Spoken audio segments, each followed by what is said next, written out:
Alrighty, and we're on. Yep. So literally just like that, I'm here with Bernardo Trekko. Trekko is actually a nickname for you, right? It is a nickname, yeah, which means nothing. It's just, it's pretty hard to explain in English and translate Okay. because makes no sense. Really? When I was a little fella, I started Jiu-Jitsu when I was 14 years old at Grace Tijuca. And back then, didn't have that transition from, it was just little one class and didn't have the middle. So the teenagers already joined the adults straight away. Yep. And it was just me and another two teenagers. Wow. One had a dad on the mat.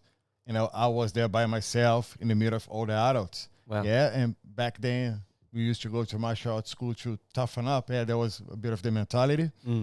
And I used to get bashed every time, That was, kind of enjoy, That was good, but by somehow someone said the best way to translate Trekko would be like, "Are you such a little thing?" A little thing, a little ugly thing, something like that. Really? Yeah, and a couple of the boys laughed, then said again, and then that was it. Yeah. Then it's just stuck. Just talk about, makes no sense, but it is what it is. Okay. So, and your actual surname is Magalhaes? Magalhaes, yeah. Magalhaes. And I guess, for people that haven't picked up, obviously, Trekko, you grew up in Brazil, correct? Yeah, we grew up in Rio de Janeiro, Brazil. Yeah. Done, as I just said, start jiu-jitsu 14 years old. Before I've done a bit of judo, a bit of capoeira, but that's jiu-jitsu, that's what I stick it on. Since the day one I started, I just love it. 2 months after I had my first competition, I lost. That just got me crazy. I couldn't leave the gym after that. I was just leaving the gym for hours and hours and hours. Yeah. Was such a good thing that happened in my life because that took me out of the street. I grew up in a rough suburb, so there was, before I have all the opportunity to go into drugs and the bad path, jiu-jitsu got me out. I got really hooked up. I love competition since the day one. And that was how I could have that challenge on my mind. I was always like, instead of muck around here, in 3 weeks I'm gonna have the competition. So I'd rather just stay on the track, Yeah. That's what happened to me. So then, for you, growing up in Rio, right? What are some of your earliest memories? I'm just like curious about, what it was like growing up, in Rio at that time for you. So, what do you remember about, I guess, what would be your youngest memory be?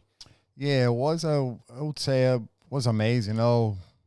As I turned into a Brazilian Jiu-Jitsu coach, it has become my life, my lifestyle. So I was very blessed to grow up where I did. That was back in the days when the streets were rough. We had to have fights pretty much every day, and Jiu-Jitsu just put me in a position after I trained Jiu-Jitsu for 6 months, and I had a few fights on the street, bash the boys, and then everybody else stopped annoying me, and try bullying me. So, and then I realized, you know what? Fight those guys makes no sense. It's not as fun. So I really stick in the competitions. I always challenge myself. I was blessed enough to be in a gym which I had high-level competitors, from the blue belt to the black belts. Was back in the days when Saulo Ribeiro was on top, Royler Gracie, he was just finishing his career. So I had opportunity to watch Royler competing in my town because back then everything was happening in my town, Rio de Janeiro. We had the Worlds there, we had the Nationals, we had the State Cup. Everybody came to, I'm saying State Cup because our State Cup was the main State Cup of the country. Yeah, so there was tough as the Nationals, there was tough as the Worlds. Yeah, back in those days, the Nationals were harder than the Worlds because in the Worlds, you would have a chance to compete maybe in the first round against some foreign guy. Yeah, so that would be an easy fight. And the Nationals didn't have that chance. That was very, very rare to see some foreign guy into the Nationals. Yeah. The early ones were like BJ Penn, Lovato. Lovato used to come to my gym. I saw Lovato as a blue belt. Yeah. Yeah, so it was amazing. You can tell whatever name you want to say about The history. the old fair, the old school guys. I probably watch everybody live competing for so many times. Yeah, so that was amazing. So how did you first start? Like, was it something that your parents threw you into, or what was the first time that you went into the gym? Like, what was that for? No, it was nothing to do with my parents. My dad had nothing to do with martial arts. Mom as well.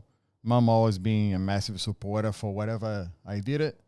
That they were already divorced. I grew up with parents divorced, and there was more the thing like I start hook up with the boys from the next street. They were already all doing jiu-jitsu. Oh, okay. And as we start, play together, they always bash me. I was doing capoeira back then. They was always bashing me, and I was like, I want to learn that.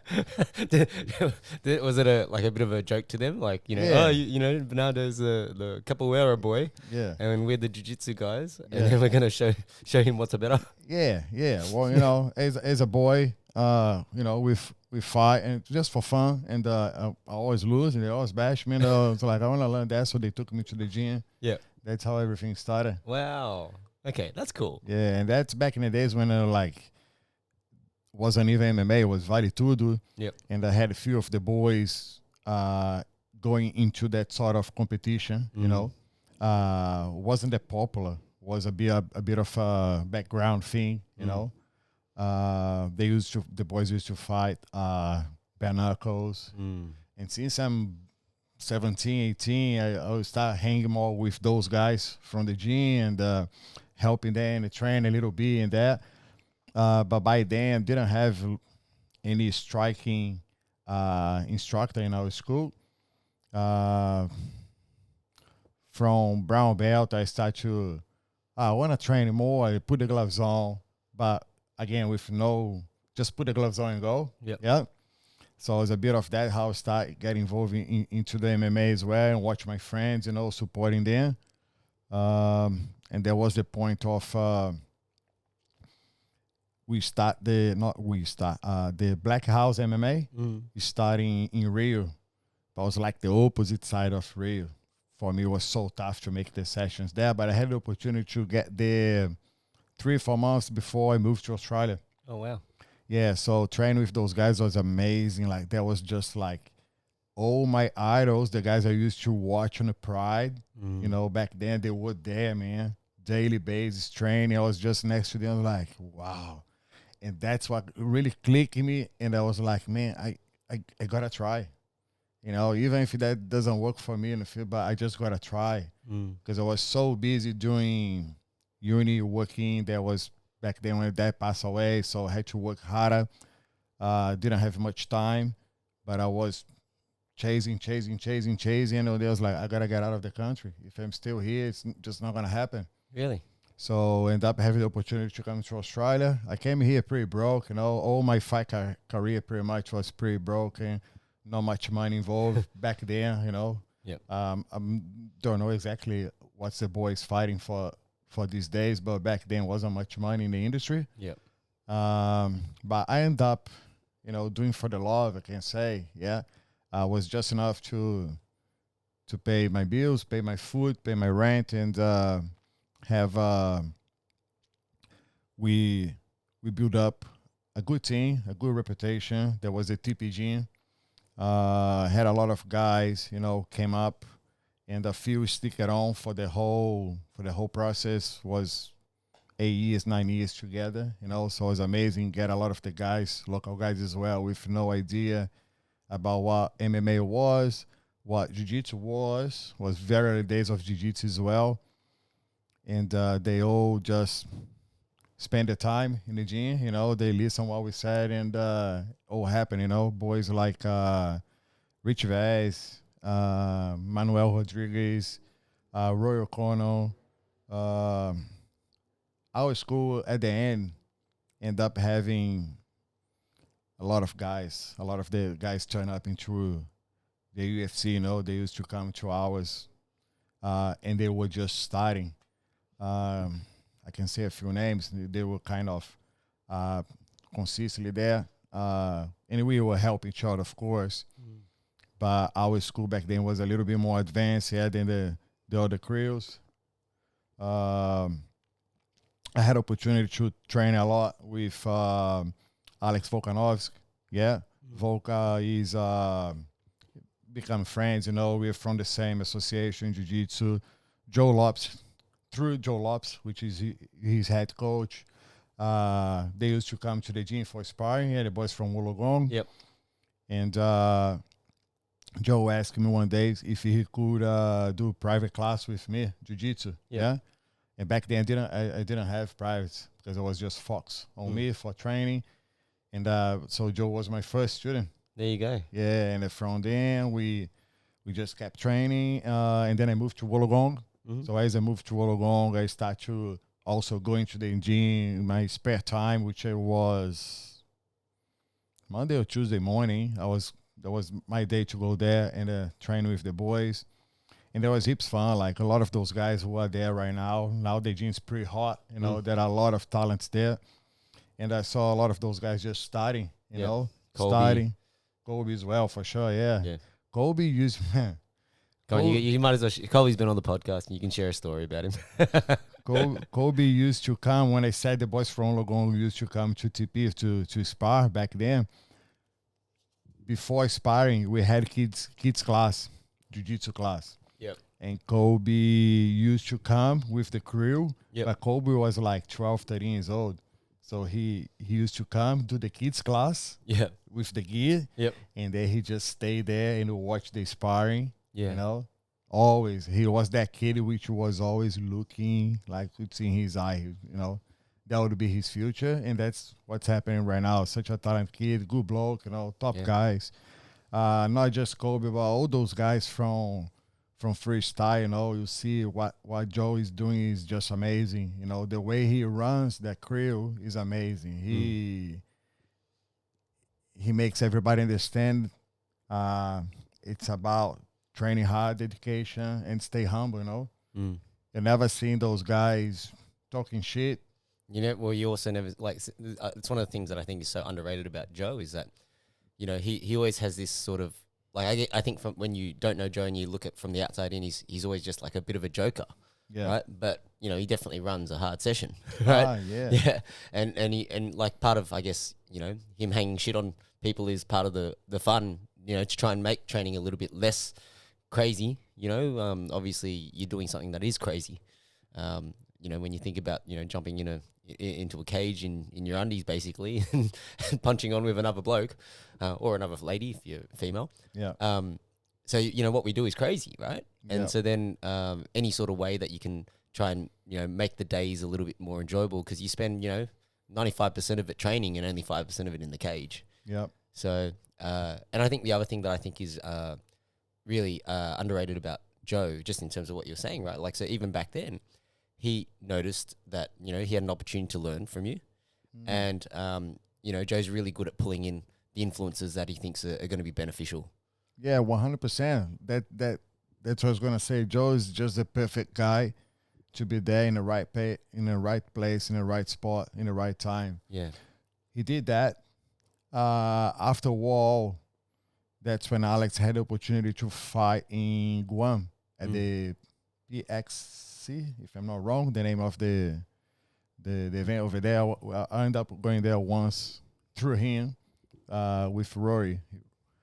And I remember I watched by live stream Alex fight, and then I called Joe afterwards and said, man, I think Alex, he's ready for the big stadium, man. I think he's really in that level right now. He had some good fights there. And before that, that's when they start to go to Thailand, and there was like, I witnessed all of that. Alex used to go there for a couple months. Joe was always, with him most of the time, that he was there. And it's amazing to have somebody with you which doesn't want to take anything out of you, just he's there for help, And Alex, couple months, when he turns back, he comes back a little bit better, Yeah. a little bit better, a little bit better. So that was amazing, that capacity of understand, man, this is going to be good for us. It's going to be a bit of effort, but yeah, let's do it. Yeah. And now it's become, a little bit the opposite way. Now people are going to their gym. And so, I talked about this with Joe, like in the sense of, at the start, like obviously they're trying to travel and get as much experience as they can and bring in as many of those influences. And now it's the opposite way around. People will travel to them and bring those influences into the gym now, which is actually for the guys, the younger guys training in that gym. It's such an amazing opportunity for them because, when the guys are in fight camp, it's like you could have a whole bunch of superstars, walk into the gym to come and train and help do the prep and all that sort of stuff. Yeah, that's exactly right. Like, what happened, the transition was with the COVID, and we had lockdown, all that kind of stuff, the bad stuff here. And that's when they realized, because Alex had fights through the lockdown anyway, and they had the authorization to have 10 athletes with them right there for the camp helping. And I was there. And so that's when they realized, they go, oh, you know what? We can do it here. We can make our camps here. We have enough people in town or near us, which willing to come and help. So let's do from here now. And that's how they started to stay, in Australia and don't go, because from Thailand, then all the Kiwi guys as well, they were going, a lot of guys there, and they realized, how about we're not going to Thailand? Yeah, let's go just stay in New Zealand. Yeah. So Alex ended up going to New Zealand a few times as well, doing the camps there. And but then eventually they were like, you know what, we can also do right here. So it's much more comfortable, stay next to his family, all that kind of stuff, plus expense as well, of course. Of course. Yeah, so that was great to witness all of that. They really deserve to be where they are. So just going back to you, I was curious about, why you decided to come to Australia of all places. The reason I came to Australia was because I never been rich. I came from like not completely broke family, but like I didn't have much financial opportunity, in life. I'm really glad for all what I had. I always had a place. I always had food on the table, but I want a little bit more. I just would like to try to be an athlete, and I couldn't be in Rio, So one day I was like, in our school, a few of the boys went overseas, and I started to build up that mentality of I want to go as well. So initially I was trying to go to America. Had a couple of guys which I knew, bit of chat, this and that. But then one day my sensei, Vini Aeta, he goes, oh, you know what, man? There is that guy over there. I'm not sure if you remember him. Why not try Australia, man? And I was like, Australia, Vini? Never heard about nothing in Australia. Like, there are no fighters there, all of that. He goes, nah, man. And he made my mind to come here first. And he goes, if it doesn't work over there, that's okay. Just go net someone else. But try Australia first. So I'm glad he made that happen, But I came in pretty broken. I came in with $500 on my pocket, no English. I slept on the mat for 6 weeks or so. Then I got a place. I sleep in the couch for another month. I was happy with just having enough money to eat and train. That was the initial plan, and I did that for a while up to I don't know, the first 2 years or so, because I came as a student visa. Oh, as a student. Okay. All the money which I had, that was to pay my visa, renew, all of that, until I actually become a permanent resident, and then life started to get a little bit better for sure. So then, what were you coming over here to study? What was the course that you? It was just for the visa. Like initially it was English, but it was a pain in the ass. The course. It's a massive industry in Australia, and it's not the quality you expect to be. It's a big money industry, and I was at the same time I was more into training. You know what I'm saying? And fight. That's what I was chasing. And I was in Cronulla, so go to the city, come back. There was like a lot of time out of my day. Well, but I made it. I did what need to be done. Good experience, well, no complaints. But once I stopped to and I changed my visa, I was like, oh man, now I can do things properly, So I started training better, perform better for sure. But I was, I'll be blessed because when I first came here, Jiu Jitsu wasn't as popular. So my style for MMA was basically grappling because I also had a bit of wrestling experience. Not a lot, but I had a bit of wrestling training in Brazil. So when I came in, it was like mostly the guys of my division with not much wrestling. Of course, everybody can scramble, but if you don't know what you're doing, and you end up behind. Yep. And there was that. I got my first 5, 6, 7 fights win straight. Pretty much just pretend I would punch up when they come, take down. Yep. Yeah, that was pretty much it. Yeah, but you also had some pretty good timing on your takedowns too. Yeah, sure. Like I went back through and watched a few of your older fights, and like your ability to obviously duck under and catch the shot off, like whether they overthrew the cross or whatever. Like you had some good timing as well. And considering as you said, you didn't really have a striking background. Was that something that, like, I guess you tried to just develop in the training room, or how did you sort of like work out what was going to be the right way to make it work for you? Yeah, there was a bit of just as the opportunity come, I take. I didn't have opportunity to train strike much in Brazil back then. I trained just a little bit before I came to Australia when the Black House started over there. But just wasn't enough time. It was less than 6 months, and then I came in. And but I was very, very lucky because as soon as I came in, someone took me to Mick Spinks. Yeah. Yep. And Mick, not sure if you know Mick, but Double Dragon, yeah. Yeah, he used to be. He sold out a long time ago. Yep. But he built up that school. Mick is a legend, He's such a giving person. And he just opened the doors for me, and he teach me everything from the day one. So I could say, I'm a decent striker. Striking never end up being my thing of let's be on the middle, let's punch up. I always had that feeling of grappling, go to the ground, try finish on the ground. But I learned a lot from him.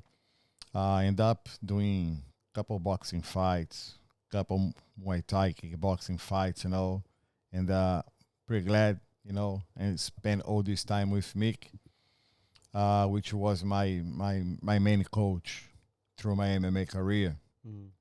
I did a bit of boxing with David Birch as well. That's when I had my pro boxing at the Ryan Waters show.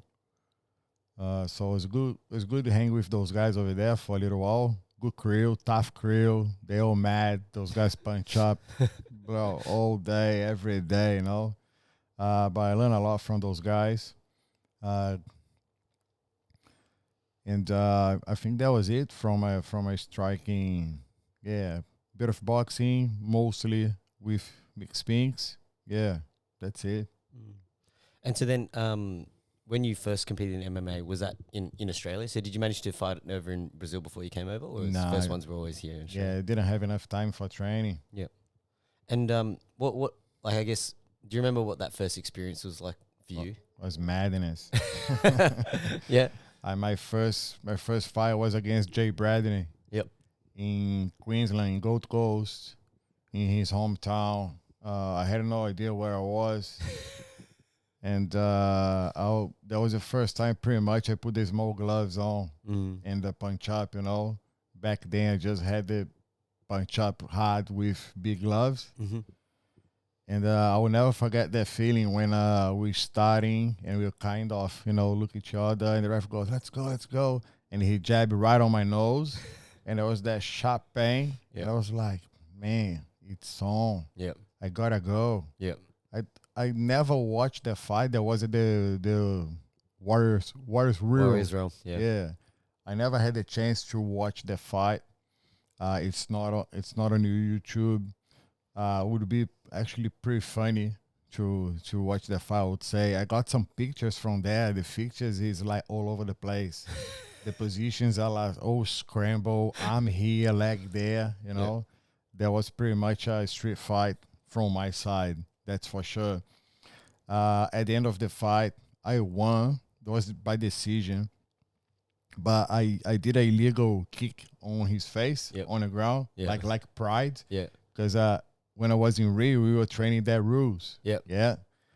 Pride was the top one back then. And you could kick to the face when they're grounded. Yes, but wasn't allowed there. But I think I was already so into the adrenaline. I just saw his face and boom, and the crowd go wow. The crowd love it, so the ref didn't stop. Oh wow! Yeah, so I guess that count to my side.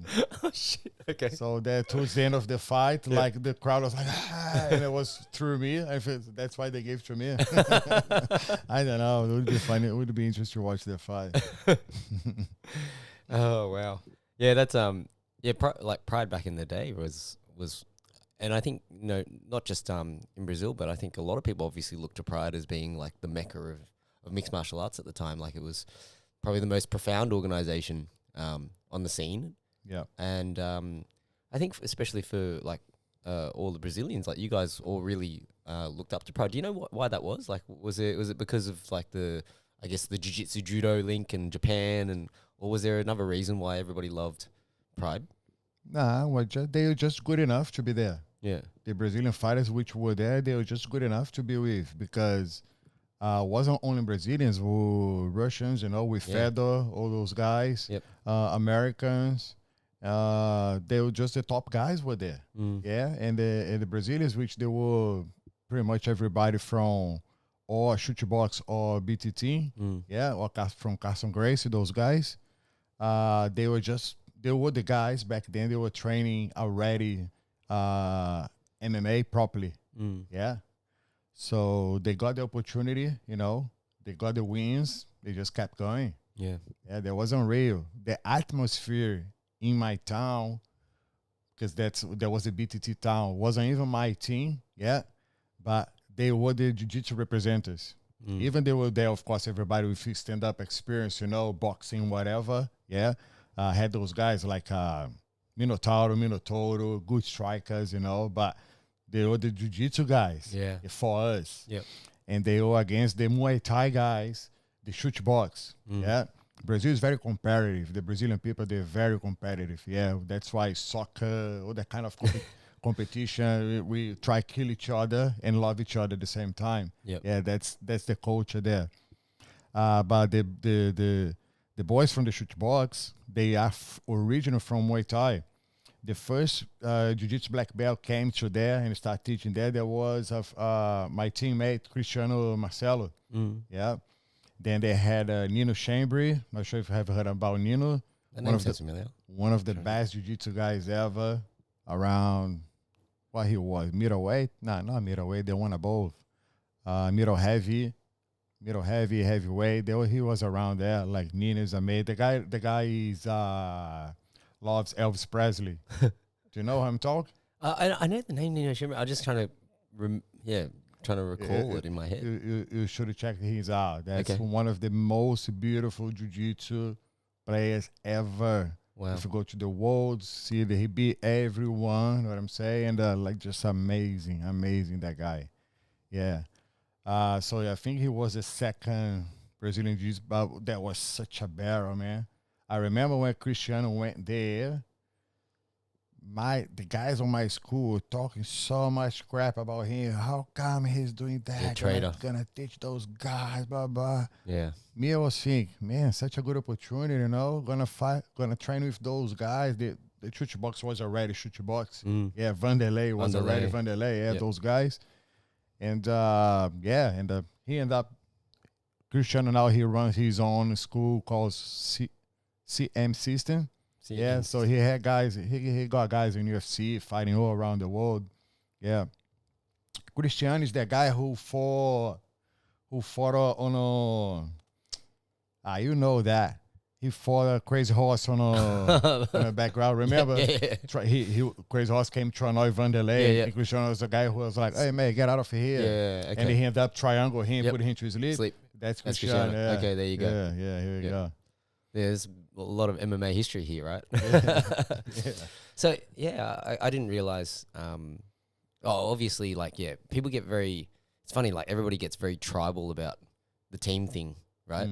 And when Cristiano went over to shooter box, then everybody's like, oh, what are you doing? You're a traitor, kind of a thing. But then at the same time, it's like, for when you think about it from as a country, for Brazil overall, it ends up being a better thing. Yep. Right? Because then the people overall, then as if you're representing Brazil, end up doing better on the world stage, right? Yeah, and for him as well. Like, that's why we were just chatting before. Like, when we're talking about loyalty is got to be good for both sides. It's a two-way street. Yeah, if it's just good for one side, So if I could wish his best, I would say, no, Cristiano, that's why you're dreaming. I would rather have Cristiano with me. He was one of my best mates, Cristiano took me to my first jiu-jitsu competition. That's how close I was, and I lost one of my best mates. But I know he was chasing his dream. That would be better for him. So yeah, go man, take it. Yeah. So I guess what Trekko was talking about just there, we're having this conversation before the podcast about the idea of loyalty, because I've talked about this on many podcasts, obviously with different martial artists, and it's funny because people always there's this line of thinking that they want people to be students especially to be loyal, so to speak, but then it's like, what does that mean? Because if you're paying your fees as an example and you're getting taught something, just like you go and pay your school fees, it's a value exchange. You're paying money to learn something. But then if there's something more, like if there's a different arrangement because you're a fighter and maybe it's like, you get taught for free, and, the difference is that maybe you give, 10% of your purse or something like that. Like those kinds of arrangements are a little bit different. But like, especially when we're talking about loyalty, it's like, it's not just loyal to the one person or school. It's like, are they loyal to your vision as well? Because you as an individual, there's a reason why you might be pursuing the sport. If you're a hobbyist, like loyalty doesn't really, nobody cares anything about when a hobbyist is, they move and they need to change, like they're just a hobbyist, right? But then if there's this, a goal that they want to achieve, then sometimes it's about, who are the right influences to help that person get to that goal, right? And like the example that I was giving to Trekko was like, when you go to school, you go to primary school, you send your kids to primary school because they're of that age to go to primary school, but you wouldn't send them to go and learn medicine at primary school. They outgrow the school. And like when they become old enough, they need to go to high school. And when they become, after high school, they need to, if they want to go and study or, if they want to be a doctor, you don't leave them in high school to become a doctor. You need to go and send them off to university. You don't like go and say, well, you should be loyal to the school. You go and wish them all the best as they go and pursue whatever it is that they want to pursue. So it's really interesting, when I hear you talk about those stories, because like the culture definitely back then would have been like, once that person's gone and helping somebody else that's not on the same team, you're dead to us, right? And you gave a really good example of and it's probably a good way to segue into talking about competitions and things like that, right? But you gave the example of like back then in Rio, they one of the other guys started a competition that there was going to be some cash prizing, right? A cash prize, right? Yeah. Do you mind sharing that story? No, not at all. Yeah. There was so I grew up at Tijuca suburb, and I'm from white to black belt, Grace Tijuca, which it's a affiliate of Grace Humaitai. So the Worlds was at the Tijuca Tennis Club, the club in our suburb. So the Worlds used to be there. I was able to walk to the Worlds.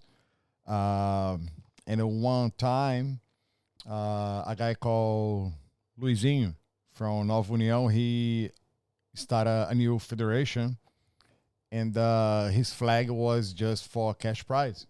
So he put up a pretty decent cash prize, you know, for the first worlds, and he make the world like Craig Jones just did then. Yeah. You know, with the ADCC. That was exactly the same 20 years ago. So this guy, he put his worlds on the same day of the other worlds, yeah, and give cash prize. And I was like, man, I was pretty broken. And I was like, I have the chance to win. If I'm going to win that money, it's going to be pretty good for me. So I'm going to go for that one. And I ended up being the only guy from my gym going to that one because everybody else was scared to go because they would get in trouble. And I was like, I do what I got to do. Like, I need that money. That's going to help my life. That's going to help my jiu-jitsu journey. So why not? And that's what actually I'm doing right now here in Australia, you know, as I've completely retired. You know, I retired in 2014, you know, MMA, but then I kept doing a bit of jiu-jitsu, not much training, but just competing, you know. Just I guess there was a bit of not the right mindset. When I stopped, I didn't take that well. So I keep, what can I do a little bit easier? Yeah, the MMA. So there was jiu-jitsu because I always enjoy competing anyway. But now I'm completely done, you know, and I can tell you what I'm enjoying to do, what I would like to see the next generations in Australia mainly is they becoming pros. And to be a pro, you need money. You cannot be a pro and work full-time in another job. Your level will go just up to here. Compare with the others, which are doing full-time, they are there. You're never going to reach there. Yeah?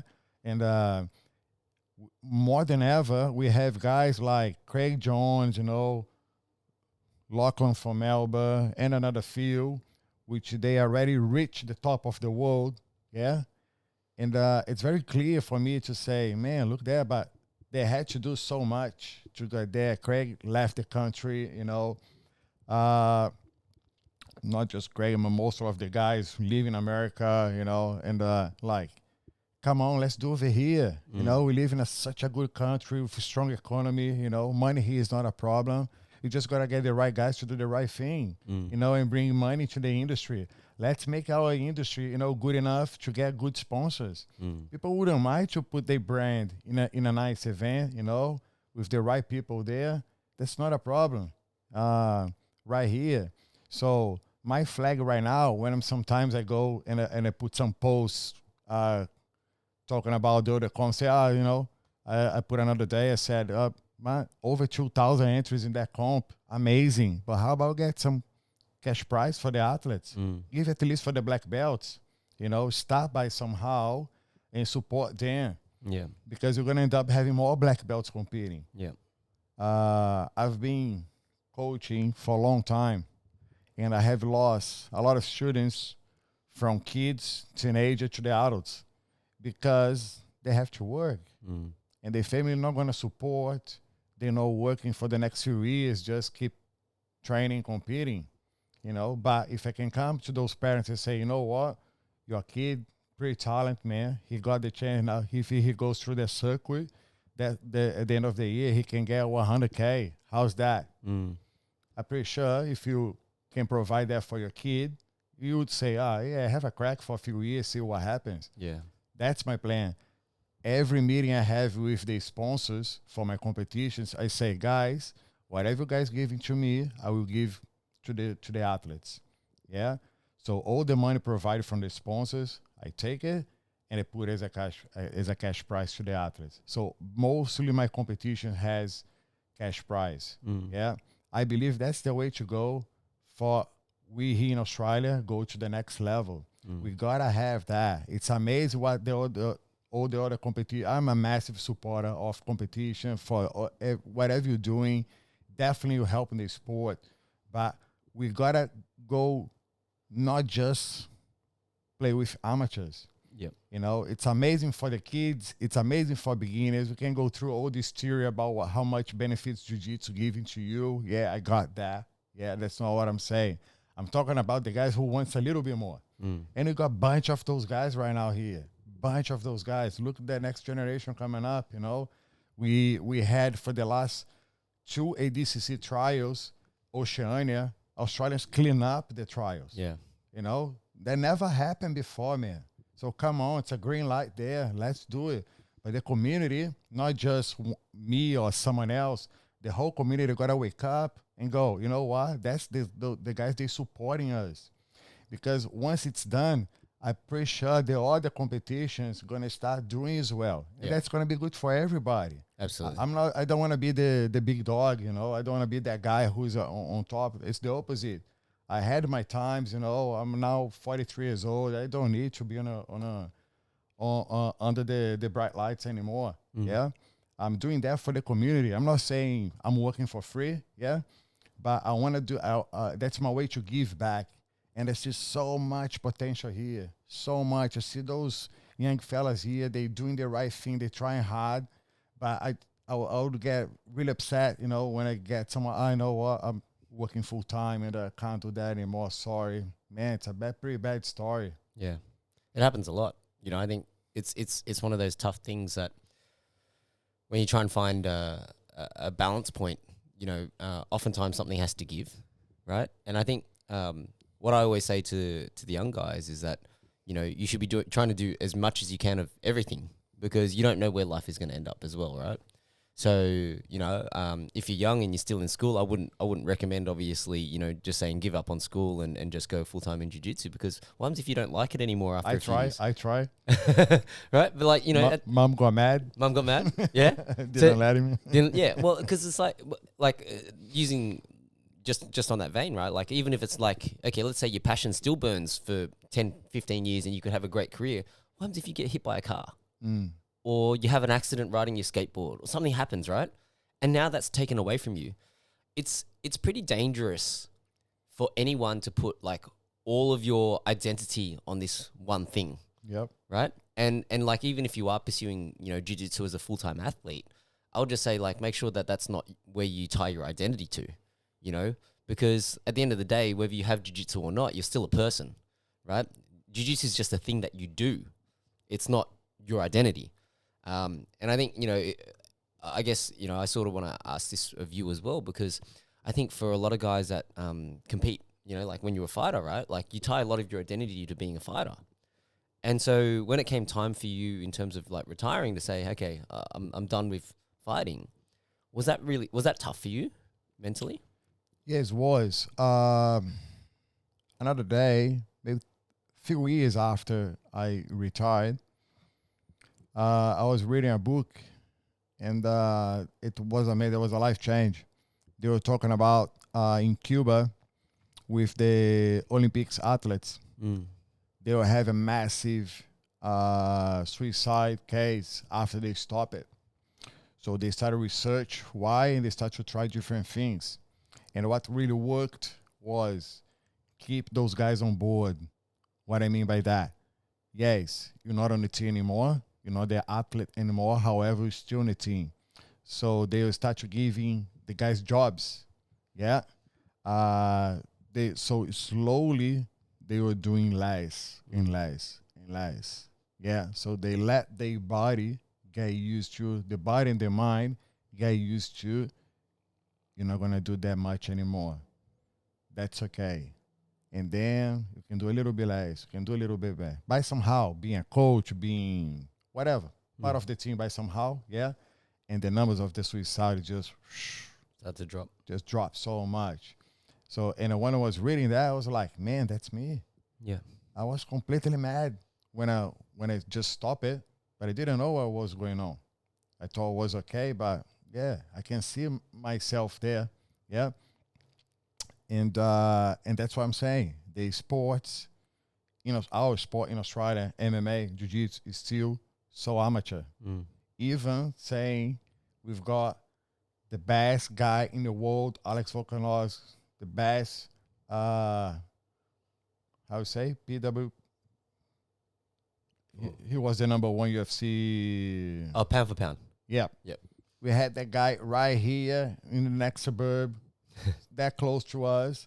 They sport still very amateur. You know, we don't have the same type of facilities as the rugby has, as the soccer has, or all the other sports have. You know what I'm saying? Why not? Because we're just not having the right people doing the right thing for the sport. Yeah. So that would be amazing. I came up with these ideas, like, yes, I can help. I just put my hand up. Yeah. I'm not the best business guy, but yeah, I can help. Right. And that's what I'm trying to do right now. Slowly, I'm doing a little bit. Every time I have a meeting with sponsors, I say, my whether you give me 1,000, 10,000, 50,000, 100K, I will pass. That's for the athletes. Yeah. Yeah. That's my goal. What Craig just did, it's amazing, man. Like, you can say whatever in regards, could have been another day, not on the same day of the ADCC, blah, blah, blah, blah, blah. All right, yeah, I got that point. But Craig put up almost $3 million on the table. And you know what? He doesn't need it. Yeah. And that's the best thing of all that story. He doesn't need to do that.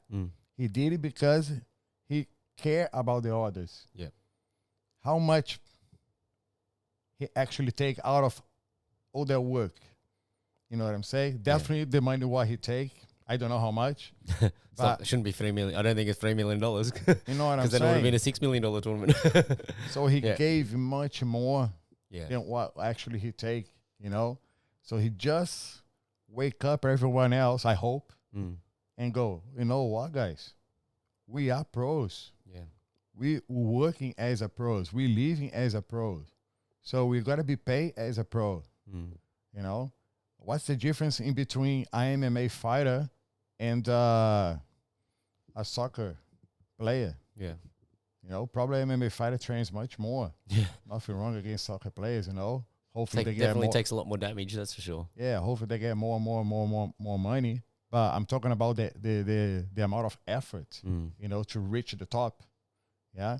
So I think it's time right now in Australia for we focus on that as well. Yeah. You know, to chase those business guys, those type of companies who would like to get involved with the sport, would like to to help the sport grow, you know, and take that direction, because in 5 and 10 years time, we could be having that sort of chat here with a pretty good story, you know, to talk. 100%. Yeah. Yeah, I agree with you wholeheartedly on that.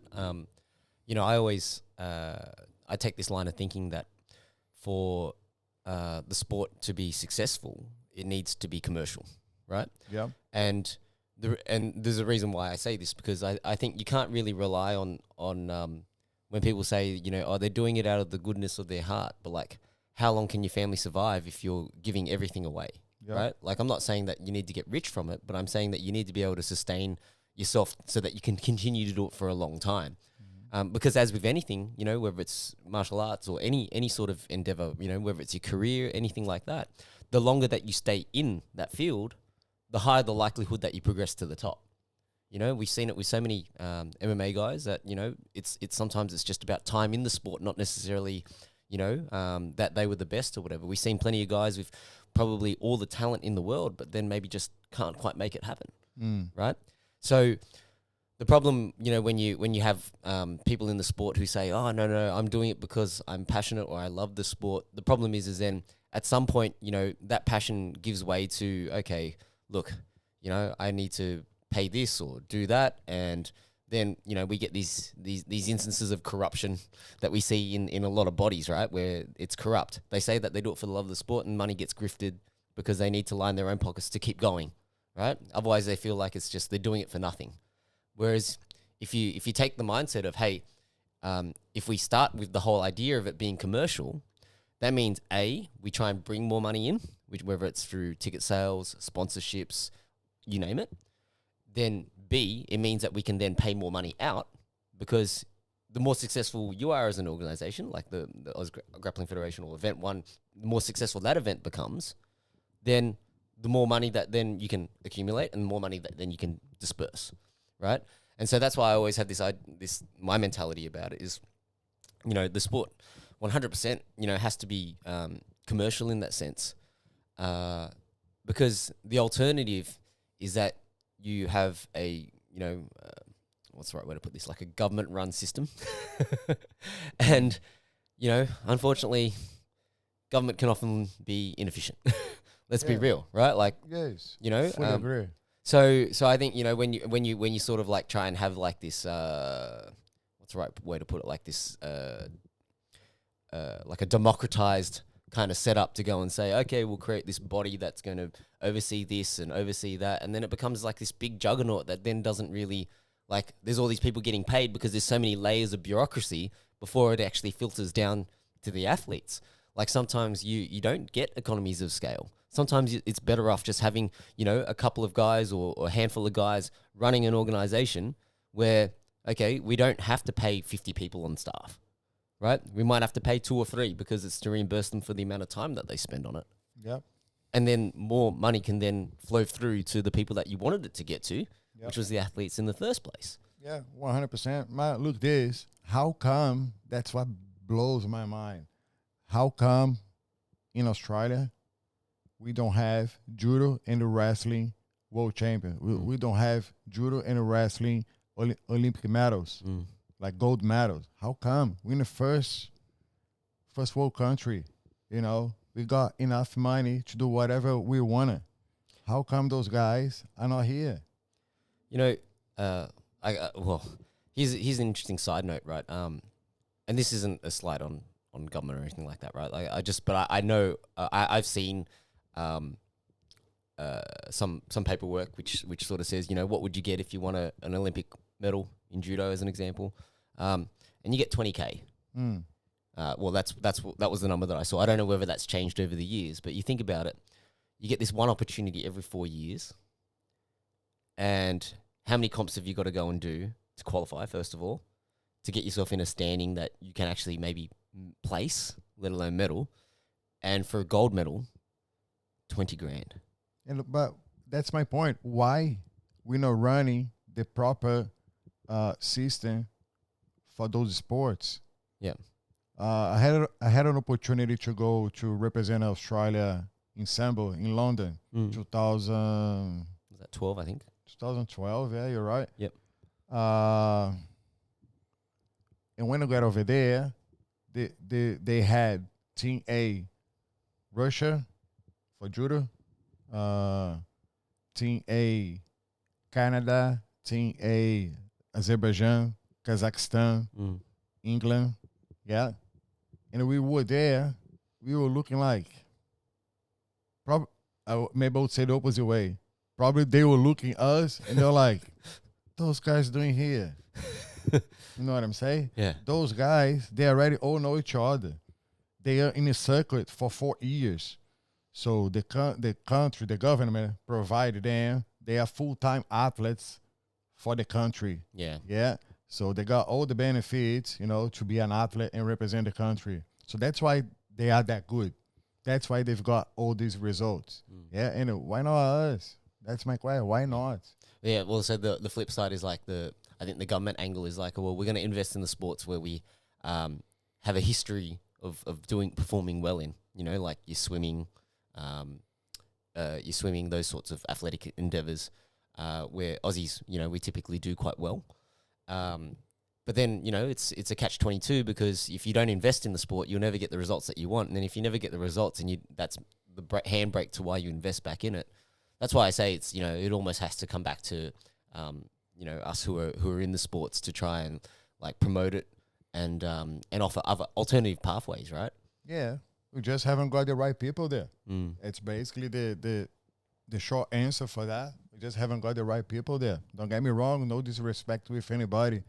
I remember 2014 was Olympic, 2014 or 16? 16. 16.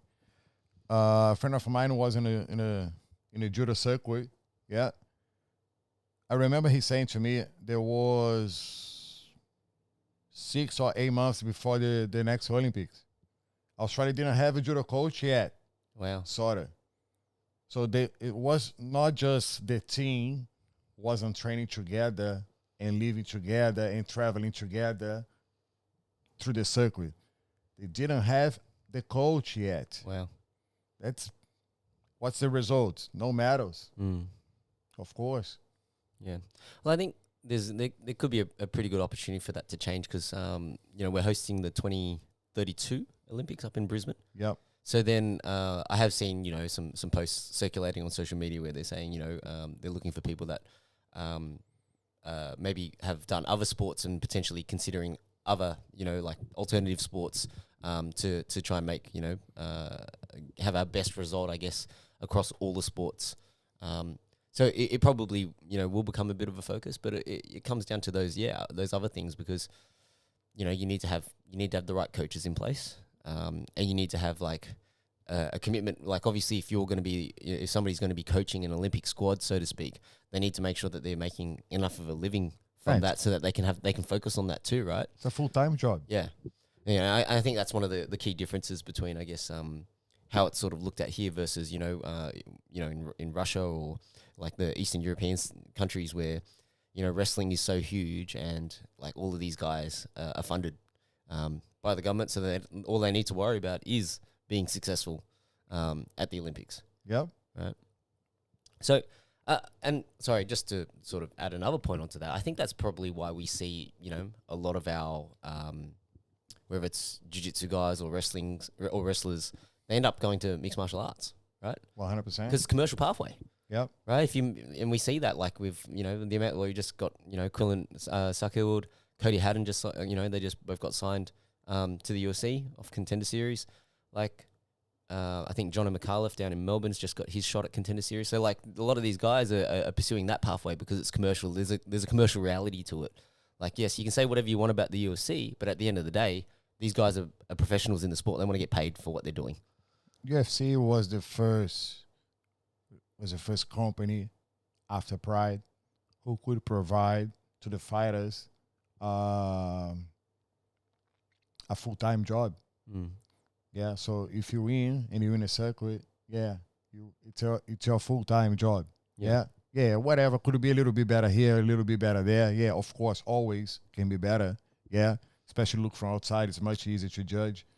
But that's the sort of, so we already got a company who runs right. You don't need to create that. It's already there. Just copy and paste. Yep. If you really want a success, could be done. But when we were talking just before about the government, goes so many things involved. Yeah, so that's not even my point. Yeah, that would be amazing if that works, for the Olympic sports. Yeah, our sports, jiu-jitsu, MMA, never gonna go through that part.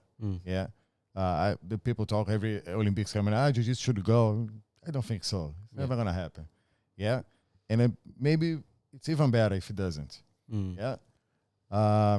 My point is when I bring it up, when I start to do the Australian Grappling Federation, and now I'm running that event one, is that I would like to see more professional fighters. Yeah, I'm just providing a little bit because that's all what I can do right now. Yeah, and hopefully I will be able to get more sponsors and bring more money into the industry. Actually, tomorrow we're gonna run the event number 1. Yeah. That's going to be amazing. You're going to be there. Thanks for your support as well. We're going to have 35 athletes. There was a pretty challenge to build up the card. Even you helped me out last minute, with a few pull-outs. So my message to all of those guys, everybody who's been helping, to make that happen is like, let's do this together. Yeah. I'm not the guy who running by myself. Everybody going to be on the same path. Everybody going to be on the same page. And let's do this together. For the athletes, that's your opportunity. It's a platform. That's your opportunity for you to perform. Go there, have a crack, do your best, sell yourself, be sellable. That's how you're going to make money. And everybody else who is around, let's bring that up. I'm pretty positive guy. I think that's a great opportunity. We're having the Australia flag in our sport right now. It's everywhere. It's already there. Back in the days we had one guy here, another guy there. Now we got a bunch of guys, top athletes. What are you talking about? Gear, no gear, MMA. We got a bunch of guys right now. Now we just gotta provide good facilities, good opportunity for those guys. Keep doing what they're doing, yeah, and encourage the others to do the same. Yeah, that's my point. Yep. Yeah, so there's what, $4,000 up for grabs tomorrow, right? Yeah, that's it. So 2 no-gi divisions, 2 gi divisions. They're all 8-man brackets. and it will be live streamed as well. That's why I'm commentating. Yeah. And obviously, for those that come down and support, obviously the best way to experience it is always in person. With purchase your tickets and things like that. But by the time this podcast will come up, it'll be next week anyway. So what will happen is you'll have to go back and rewatch the live stream and support. Like at the end of the day, I think the only way that we can try and build the ecosystem is to have more of the people that love the sport and love being in it supporting, and we circulate that cash so that it gets to the right people, and obviously you should be following Oz Grappling Federation, Event One. Trekko, do you have a personal social media that you? No, I don't. No. Okay. Just the business, the jeans, Yep. personal. Yeah, no, I don't. I'm not sure if I should. Yeah, you should. Yeah. Right, because I think at the end of the day, you've got a story, right? Like you're one of the pioneers, and you fought in the early days, and we didn't even really talk. We should probably talk about like CFC and all that sort of stuff, because I think there's probably some good stories there. So yeah, like I think when Trekko and I were organizing this podcast, I always go back and look through people's I went to your Sherdog actually, because Topology was Sherdog. I think is more accurate for historical fights, and I was looking through the names, and I was like, oh yeah, like a lot of these guys, with our friends like Sonny Brown, you beat Sonny, and Rob Hill. I trained a bit with Rob Hill at one point, and then there's like you beat Adrian Pang. Like there's a who's who, in terms of the Australian scene. And, you were the CFC lightweight champ. Like there's probably quite a few stories there, but, is there anything that comes to mind when you reflect back on that journey and that time when CFC was around? Shout out to Luke Pizzuti, who's also been on the podcast, and he was one of the main guys behind CFC back then. Yeah, sure. There were great times, Pizzuti did a good job, with his crew. They put up the CFC on the television. Yeah. Yeah, when back then social media was as strong as it is right now. So I remember there just walking in the pub to have a dinner with mates, and my fights were on the telly. Yeah, on the Fox. Yeah. Yeah, that was amazing. They put the fights up on the Fox studio. That was great. They done a great job. Everybody, I don't know the reason, but everybody got upset when the FC was off. CFC back then was the best show. If you want to be the best fighter in Australia, you would have to be on the CFC. We had all those guys there. Hector Lombard, Brian Eberson. Richie Walsh fought on that as well. Richie Walsh, yeah. Richie used to come to the gym as well. We can tell so many names, they were there. So, but every story has the beginning and the end, unfortunately. Yeah. Moving forward, Pizzuti doing another promotion as well in these days. Yeah, Superfight. Which is good as well. But these CFC days, yeah, they were amazing. They were good. I remember when I had the chance to start it, and I had on my mind never pick a fight. Mm-hmm. So whoever they sent to me the name, that's who I would fight. Yeah. Back then was a lot about the style, the gym style. Those guys are more into Muay Thai. So that's how I used to build my strategy. I was going to fight against a Muay Thai fighter. Yeah, that gym is more Jiu Jitsu. Yeah. And, that was amazing. There was a good journey. We built up a good crew, we all become friends, at the end. After CFC, we had AFC in Melbourne. Mm-hmm. Yeah, that was already there, but CFC was the number one. CFC gone. AFC became the top one in Australia. That was after I fight the UFC, and it was a bit of I couldn't get fights. I was a little bit down with my motivation, was over a year without fighting. End up fighting one fight straight after UFC. That's when I found Sonny Brown, actually, the PWP in Cronulla, organized by Mick Spinks and his crew. It was a good show. Then I had a chance to fight AFC. Yeah, they called me. I was like, I was ready to stop. But a bit of motivation, we train. So I fought there a couple times. I'll win the title. My last fight was the title shot. So I won that, and I was like, I think I had enough. Yeah. So I'm pretty happy with that. Definitely good times, no regrets. Everything was amazing, you know. And right now it's quite interesting because in Australian Grappling Federation, we've been doing MMA novice divisions, light kick, you know, and a lot of those guys from back in the days, they running their own schools right now. They're all coaching, and they will bring the students for my events, you know, because it's just a great opportunity to start it. You know, when I started, just mentioned before, I fought Jay Bradley, small glove straight away. He punched my nose. I was like, what's going on here? Yeah. So right now we're running MMA novice with no strike on the head, big gloves, you know, shin pads. We just started with the MMA intermediate level as well, which you got a head kick, like sort of like a pancration. You know, the light kick as well has been amazing. You know, strike with controls. The gyms keep coming back. You know, more gyms are coming. This year, 2024, the competition has grew a lot. The level of the competitors already getting better. People understand the rules. Yeah. So the competitors are coming back, and I already seeing some of them already jump on the cage, because that's the goal. Get ready for the next level. And right there, we're doing a match with all the safety conditions, you know, for the fighter starter. And from that point, they're going to realize, all right, that's what I want to. Okay, go. Yeah. Gonna fight as an amateur, as a pro on the cage or on the ring.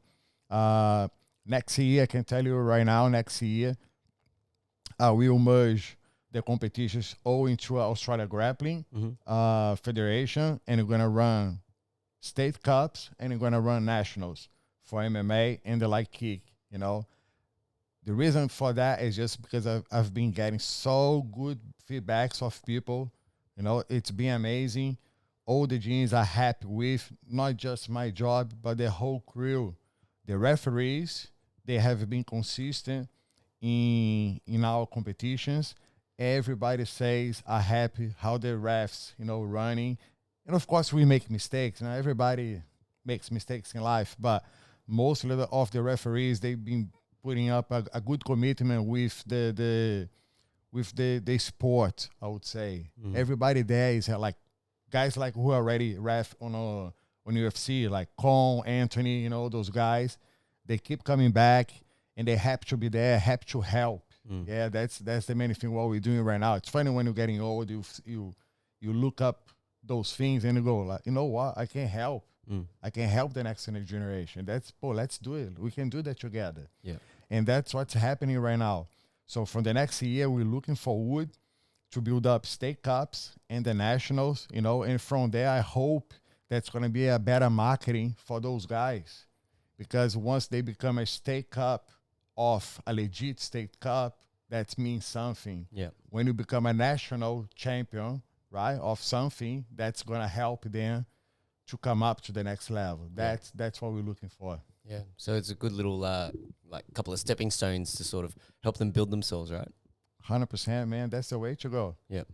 Yeah, it's hard because like this, you know, with social media, it's a double-edged sword, you know? You can, when things go right, you know, you could have a viral moment that propels you, you know, really fast. But at the same time, there's so much noise that it's hard for a lot of people to cut through, you know? And, you know, there are plenty of people that like probably competed a lot, might be great competitors, and they're just struggling to sort of cut through all the noise. But then it's like, you know, and I think, you know, it's probably it's a little bit different for guys like us where, you know, we're always paying attention to the scene and we see the names pop up, and, you know, you start to build a bit of a relationship with guys because, you know, you've seen them, you know, compete multiple times as an example. You know, I gave you the example of, you know, shout out to Perry, you know, young Perry. I was pretty much one of his first fights, and we were backstage having a bit of a chat, and then last night he won his Australian title for his amateur title, right, in bantamweight, and it was like, for me, it was like, it was a cool moment to see, you know, just in those few years, the progression that somebody can have, right? And I think, you know, just to take on your point about what you're trying to do with the state cup and the national cups, it's like, you're going to see these guys compete regularly. They're going to want to obviously win their state cup, and then they want to compete in the nationals. And like over time, you know, maybe somebody that wins the national title in 5 years' time, they could be fighting in the UFC. You never know, right? I believe so. That's why I'm doing that. Yeah. You know, I believe we can help a lot of people just build the confidence. You know, you don't have to be amazing straight away. Yeah. Some people are very natural. They're capable to do that. But also a lot of people can just build up skills as you're learning, you know, and build up your confidence to get into that point. Yeah. And as it is an amateur sport, you know, everybody going to have to come back next day and work. Yep. So why not make that safely? Yeah. You know? Question for you, and this is, I'm curious about your perspective, right? Because back when you were training jiu-jitsu, it would have just been tough all the time, right? Mm-hmm. And the reason why I ask this is because I often think about this in the sense of like, you know, nowadays people could have, like somebody could turn up to a martial arts school, and if the training is too tough, obviously they might quit, right? And so there's kind of like there's two schools of thought on this, right? One school of thought is like, well, you know, you want to weed out the ones that aren't that aren't tough enough for it, so to speak. But on the flip side, I sort of lean more into this idea that you want people to like, the only way to train resilience is to be exposed to it progressively. Like if you go in and you get the shit bashed out of you, the likelihood that you want to turn up the next time is like pretty low, unless you've got like something going on in your life and you're a glutton for punishment. You know, you just want to keep getting bashed, right? I feel like, you know, there's like that potential, you know, next world champion is not necessarily the person that is the toughest and wants to get bashed all the time. It's somebody that needs to, you know, progressively get exposed to things, and that's why I like what you're doing with the kick light and things like that, because, you know, you're getting into that environment and like you're engaging people in a different way where perhaps that person that, you know, could be a world champion isn't the toughest guy, but could be, you know, because they're technical and they like to think about things, and through like this progressive exposure, we can keep them in the sport long enough to get there versus them having a bad experience and then basically just hanging it up straight away, right? Do you have any thoughts on that, like when it comes to coaching, and how, you know, you sort of approach that with students nowadays? My background, I'm a PE teacher. I'm a physical educator. Oh, yep. Right. So I'm able to see what's the students needed. Yep. So we've been talking about competition, pretty much all the time. But that's 5-10% of the students. The main goal of martial arts school, I would suggest, is just to help people in life, as build confidence, as give them the right knowledgement. Yeah. Saying that the right knowledge, because there are some guys, some schools, because they teaching, but they got no idea what they're doing. Yeah, they just mad and make people believe in bullshits. Yeah, but majority of the people, of course, doing the right thing. But you can build your school as you wish. Maybe I just want to run a competition school. Yeah, fair enough. Back in my days when I was fighting MMA, my club was a fight club. Yeah. Everyone was there into the competition. Right now, I run in my schools to help people get better in life. I teach class from 4 years old up to whatever. Yeah. So the way you come to me, I will figure out to my school. That's why I tell to all the coaches as well. So when it comes to Life BJJ, we will figure out where you're at, what you need to go to the next level, and what are your goals. Because my goal could be different than yours. So why are we going to do the same thing? Yep. Yeah, if you want to be a world champion, live in the gym. Be there full time, as much as you will need it. Go to all comps. That's going to be your life. Everything else is secondary. But if you want to go there just twice a week, because that's all what you can do. You're busy, man. Business, wife, kids, you know. Or maybe you from injuries back in the day. You can't do much. But you'd like to learn something You'd like to build up your confidence in regards of if somebody go grab you, what you're gonna do, all that kind of stuff. I would suggest the schools provide that as well, because at the end of the day, man, we're not here forever, And if we have the opportunity to help people, yeah, why not? So competitors gonna be 5-10% of the students, if so, yeah. And I educate all my students to be able to help each other. What I mean by that, I'm gonna train again with somebody who loves have a crack. Amazing, let's go. Nothing wrong with that. Maybe we're gonna go in a separate time, or maybe we're gonna go in the corner there. Oh, good. Yeah, it's gonna be up to the coach how he's gonna instruct that. But if I'm a world champion and I'm gonna train with that bloke which is got injury, he just goes there twice a week. Yeah, how I'm gonna take something out of that train? I will let that guy go to my weakness. I'm not gonna go try to bash him. If I bash him, what I'm take out of that? Nothing. What he takes out of that? Nothing. Yeah. But if I let him goes to my side control, I'm on the bottom. I don't like to be on the bottom side control. I hate it. Oh, that's a sort of position. I panic. Let he goes there. So you're gonna practice that situation without much pressure, and build up confidence there. We all got weakness, you know. By some point, you're gonna have to get better in some angle, in some position, some situation. So that's the best opportunity to help those guys and help yourself as well. It's in physical education, we learned that when you run a group class, it's a group class with a bunch of individuals. So you gotta look one by one. Yeah, you're running the same class for everybody. Maybe you can have 50 people on the mats with you, and you could be running 3 different classes at the same time. Yeah.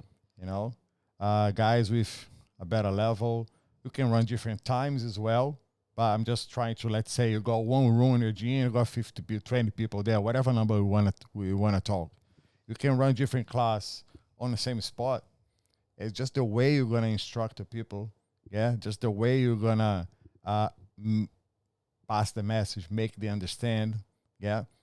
And they're going to keep coming back. I can't see why not everybody cannot go to the gym.